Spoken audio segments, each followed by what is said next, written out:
My question is whether you would say a few words about the new McCarthyism, because McCarthy was not elected president, and he did not have the kind of global impact. Look what's happening in Europe.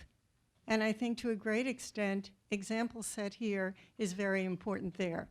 Well, the new McCarthyism in the book is in three parts. In the middle part is a discussion of the role that Murrow played in the early 1950s with respect to McCarthy. And you're absolutely right, McCarthy was not a president, he was a senator. And yet, even as a senator, he was capable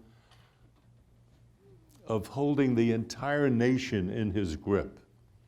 And people were terrified, losing jobs, simply being accused or a finger pointed. You're a communist, you're a leftist. We remember what happened out in Hollywood. The whole American society was trembling in the grip of this one senator.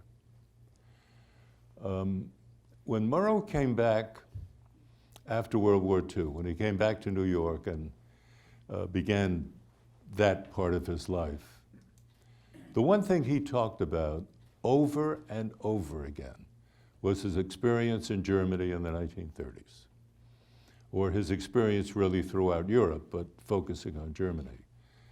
It had a profound effect on him.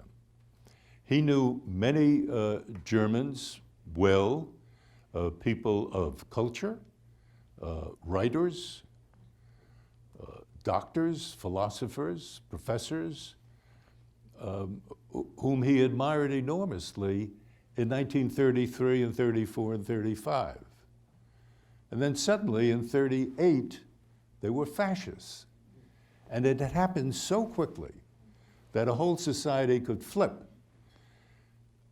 And that always was in his mind. And when McCarthy, starting with an innocent, silly speech really in Wheeling, West Virginia, February 1950, when he stood up before this group of Republican women and waved a piece of paper, and he said, I have a list here of 205 communists who are in the State Department. He didn't have there was nothing on the sheet of paper. There were no communists.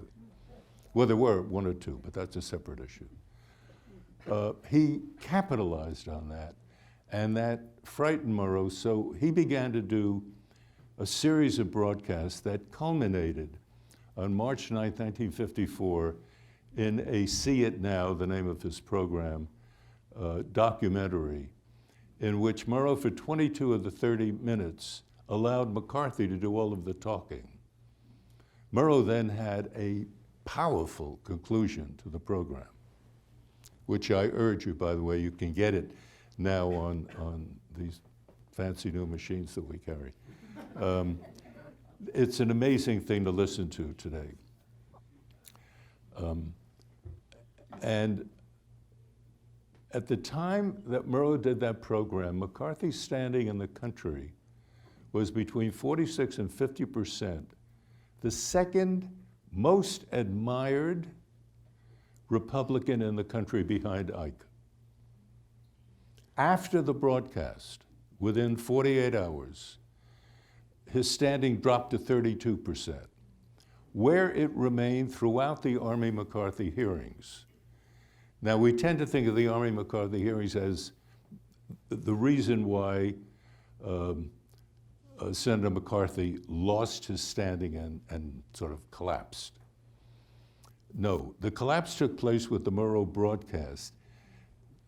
Driving home the point was the Army-McCarthy hearings, at the end of which, 4 months later, McCarthy was censured.